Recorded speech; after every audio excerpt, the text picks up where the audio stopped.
Picciotti di Sicilia a tutto tondo, ma che cosa abbiamo qua? Lo sfincione bianco di Bagheria e quello rosso di Altavilla Milicia. Ma dove li abbiamo presi? Li abbiamo visti sfornare, li abbiamo assaggiati. Volete vedere? Mettete like e seguite il video. Amoni picciotti. Adesso vi porteremo all'antico forno Don Pietro, aperto dal 1862, già la sesta generazione. Antico nel vero senso della parola, il loro forno è quello che usavano i bis nonni. Amoni che andiamo a vedere come sfornano un sfincione bagherese. Amoni. Vado. Vai, eccoli, guardate picciotti, sono arrivati. Ah, bellissimi, guardate qua, ora incartiamoli e assaggiamoli. Allora, questo è con la tuma. Ovviamente la massaggiare, cavolo, nisciuturo furno, mi viene un cuore. Certo che sei buonata. C'è per tenerci in forma per tutto il video.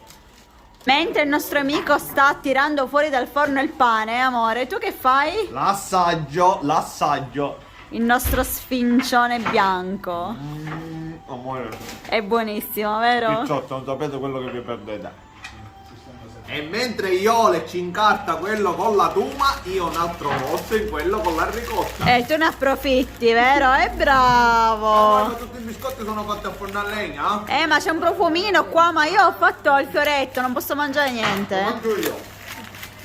Qui siamo all'antico forno lombardo ad Altavilla Milice per un'altra eccellenza, lo sfincione rosso. E io ti dico una cosa, ne esce un ciavolo incredibile. Dal 1911 un'altra eccellenza, Amoni picciotti, andiamolo a provare. Ecco qua Giuseppe che esce lo sfincione rosso che aspettavamo. E ora lo andremo ad assaggiare. Che ciavolo Giuseppe.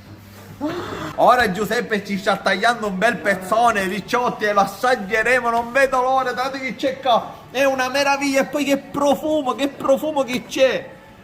Allora l'assaggio lo facciamo con la signora Rosa che è l'artefice. Ecco lei che fa queste meraviglie. Mamma mia. Buonissimo. Allora noi vi salutiamo, grazie mille. Ciao ragazzi. Vi porto. Grazie signora, ciao Giuseppe. Siamo ritornati di nuovo al punto di partenza, dato che questo mare comunque ci chiama. E amore, che dire? Quale preferisci? Io dico solo che sono un uomo molto fortunato. Sì, perché sono entrambi buonissimi. In realtà non c'è gara, non c'è competizione. Non amore, perché tu a fare così, vai a Bagheria, ti prendi quello bianco, Che è questo? lo mangi, finisci e vieni ad Altavilla, sono 5 minuti, ti mangi l'altro, te li porti tutti e due a casa ed hai fatto una bellissima giornata. È vero amore, io li preferisco tutti e due. Siamo di parte, può essere. Siamo di parte nostra, viva la Sicilia e tutti i tipi di mangiare il street food come questo. Ciao picciotti! Ciao picciotti, un bacio. Amore, basta mangiare. Basta, ora ce li mangiamo a casa. Ci arriva amore. Però posso dire una cosa, vedendo questo mare e questo cielo non vedo l'ora che sia estate. Dobbiamo fare tantissimi video di mare, sì. E certo, vabbè amore, a te quant'è che non ti viene fame? E basta!